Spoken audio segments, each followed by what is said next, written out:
What's cracking, people? Angelic Mayhem here, and welcome to the next video of my PC Minecraft series.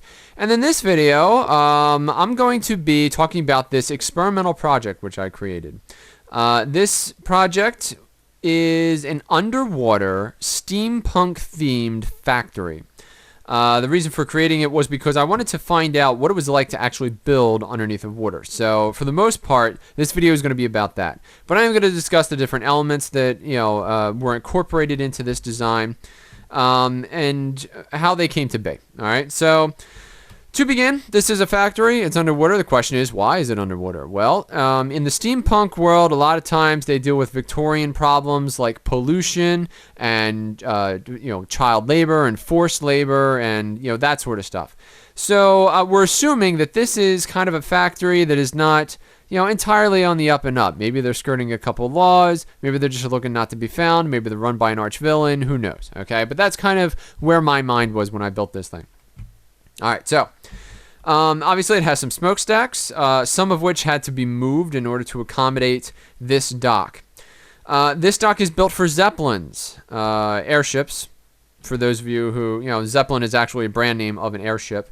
That's what these tall posts are. These are actually for the mooring lines. Theoretically, when the Zeppelin comes to bring the people to this facility or the supplies or whatever it is that this place needs. Because granted, a factory in the middle of nowhere can't make its own food and do all of its own stuff. It's got to bring stuff in from the outside. Okay, so that's what all this is here for. So theoretically, when the Zeppelins or whatever arrive, there would be carts here.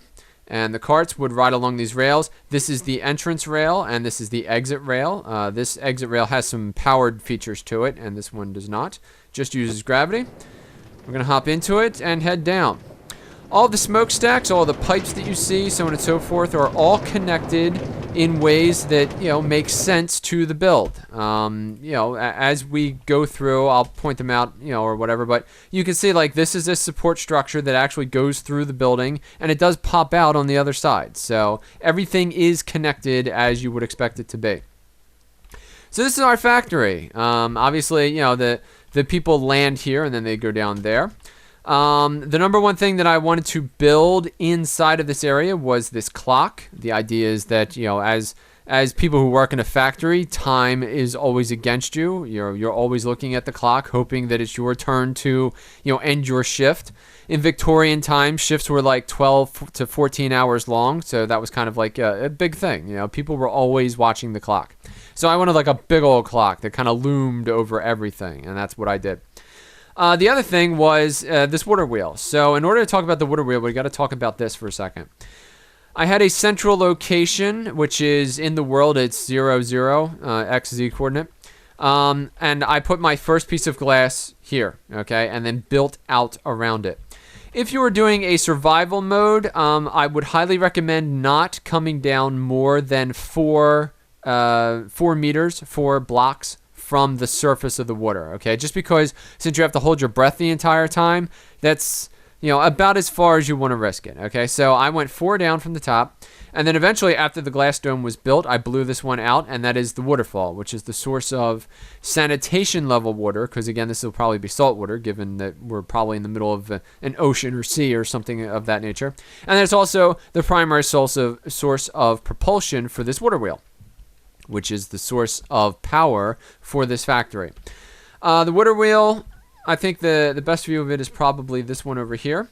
I'm using the birch fencing as accents. I'm also using, and this is all stuff that I found online, I'm also using these cobblestones as kind of like the joints where this all kind of comes together.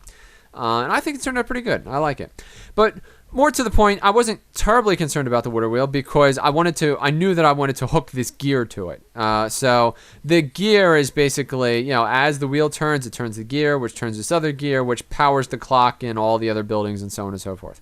I also have, obviously these chimneys go through the buildings, roofs and whatnot, and hook into like theoretically steam engines, where you would be burning coal in order to produce power out here in the middle of the ocean. So hopefully all that makes sense. Just very standard droopy lights that, kind of light the streets and whatnot. All right, so again, we kind of, end up, this is where everybody begins. their ascension into the village, or descension into the village, rather. This area is just kind of like, this is part of the water wheel, the waterworks, if you will. So this would kind of be like where the mechanics could work. If you go down here, one of the steam engines is there and one of the chimneys that goes up.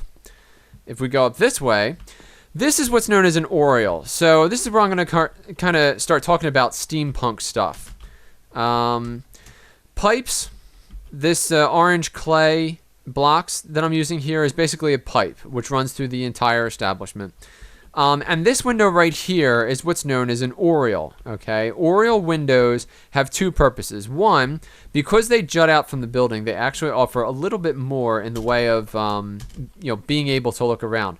So theoretically, you could kind of peek out over the railing, and you'd be able to see more than you would if if this was flush with the building. So for instance, here are two windows which are flush with the building, and they have this just like a ledge here, and it's if you were standing inside here, your vision would be highly cut off. Your field of view would be highly cut off, versus this, which kind of gives you a nice extra little bit of view. It is open air, so that would be really nice. But then also, little known fact, and you can't really represent this in Minecraft, but these would have vents in them, which would allow air to funnel through, so that even if this was closed off, it would still allow air and then, privacy. Like if you had, frosted windows or something like that here, you could still have your privacy and get air at the same time.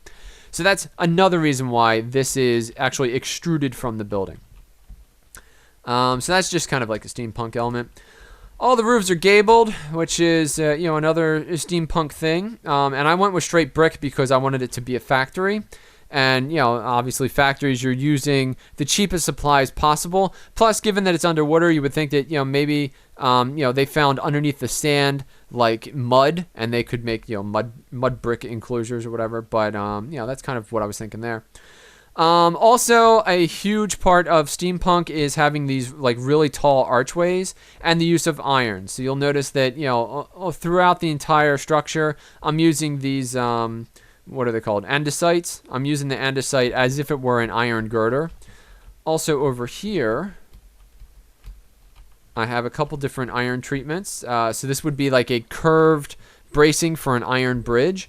And then this is just, one more, girder structure here in the middle that uses these steps kind of to create the crisscross shape that I was looking for.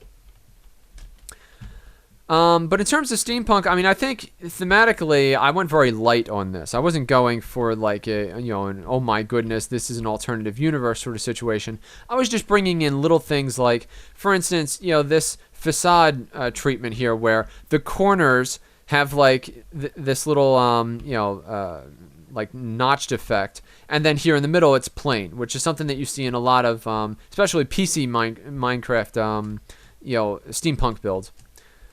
But so anyway, again, the rails come down here, and then the people, they can go through the factory. There are different areas where people can build stuff, pop in and out of doors. Everything is connected. You can even go into the clock, although there isn't anything there.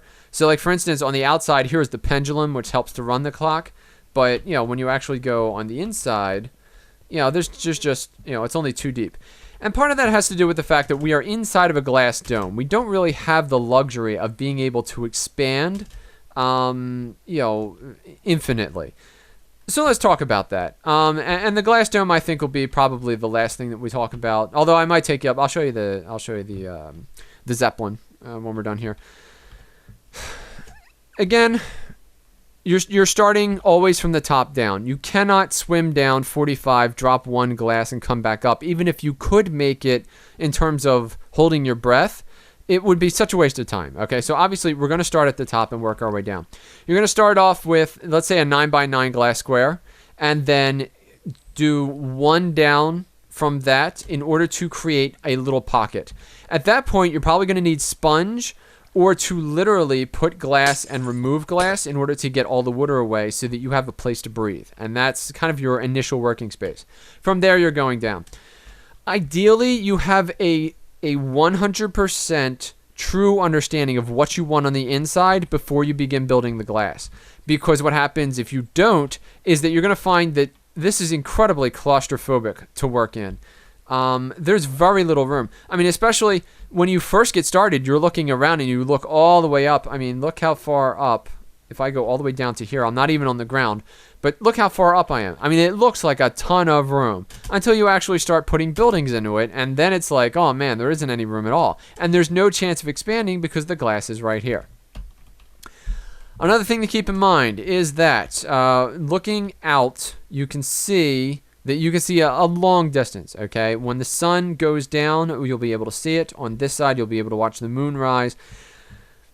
Minecraft doesn't really present underwater accurately when you're behind glass. Okay, now if I actually broke through this glass and was sitting in the water, you know, obviously we've all been underwater before. We know how blue it is and how it can block a lot of the stuff. But you can still see the sun and the sky and the gradation, and it's not really a good effect. So what you might notice, if I go down here, there's the sun, and then you see how, so right here, this is a wall, which I built outside of the glass. From down here on the ground, and if you had like a village down here or something like that, you would clearly be able to see it, okay? But because the vast majority of what I've built is to be seen from above, you can't see that, okay? It really does help sell the idea that you're underwater because it breaks up the sunsets and the moon and so on and so forth, okay? That's just one of those things that, you know, I just want to throw that out there for people who might be considering doing something like this. You know, the first time that I saw Minecraft, one of the very first things I thought to myself was, man, I want to do something that's underwater. And this is, you know, kind of my first step in that direction. I have done things like this before, but never this big. The actual dimensions of this thing are 42 high by 48 by 48. 42, 48, 48. So that kind of gives you an idea of, you know, how big this thing is. And even so, it's pretty tiny. And so finally, the last thing that I'm going to do is I'm going to show off my Zeppelin. I'm not actually going to go through really constructing this thing. You guys have seen me do curved stuff before. This is based on the actual dimensions of the Hindenburg and its sister ship. So it is slightly different than both, but it's in the ballpark. The fins and such are all, you know, as they should be in terms of their size. What I added in order to make it steampunk was this this banding. The idea that there would be metal bands around the outside of the ship. And I also did it at a 45-degree angle because I think that in terms of a Zeppelin, I think it looks a lot better than when it's flush at like a 90-degree angle, you know, like the perfect 90s that we're normally used to. When you do it at a 45, I mean, there's something about it. It just really kind of sells it for me. The next Zeppelin that I do, or the next airship rather, is actually going to be probably a little bit more along the lines of what you would find in like a steampunk piece of artwork, something that's a little fatter and more balloon-like versus this, which is very streamlined, using technology, using dimensions from the 1930s, but technology that exists today. This gondola is obnoxiously large, so I don't expect that this thing would actually be able to fly. It might actually need twice the balloon to hold this thing up. But anyway, this is ideally seating for 20. These would be workers, so this isn't like a day trip that you would take on a vacation. This is, you know, something that is for the transport of goods and humans to the factory. And then back in here, this is where the captain would stand. It's a little bit claustrophobic. I mean, you know, the bathroom's kind of intruded on this area. Put that back. The bathroom's kind of intruded on this area, but ideally, you know, like this would be where the captain steers the ship, and he can go all the way over here and see out the sides. So there's that. And there's also this area up here, which would kind of be like for the crew. They could kind of like prepare food, you know, stewards, stewardesses. The engineers have access to the actual balloon in case something goes wrong. So you'd actually be able to come up here, and if, you know, like one of the tanks, I didn't build all of the tanks because the Zeppelin wasn't really part of all of this initially. I just kind of added it to kind of sell the point of Zeppelin coming in. But theoretically, there would be helium containers up here that would, you know, be responsible for keeping this thing afloat. And they're kept in like 20 to 30 individual containers so that if any one of them fails, you know, it leaks for some reason or whatever, you know, the other 29 aren't affected by that leak. So there you go. That is the Zeppelin, and that is my build. So thank you for watching this video. I hope you enjoyed the video, and if you did, please click the like button, share it with your friends, or subscribe to my YouTube channel for more content like this in the future. I'm Angelic Mayhem, and I'll see you next time.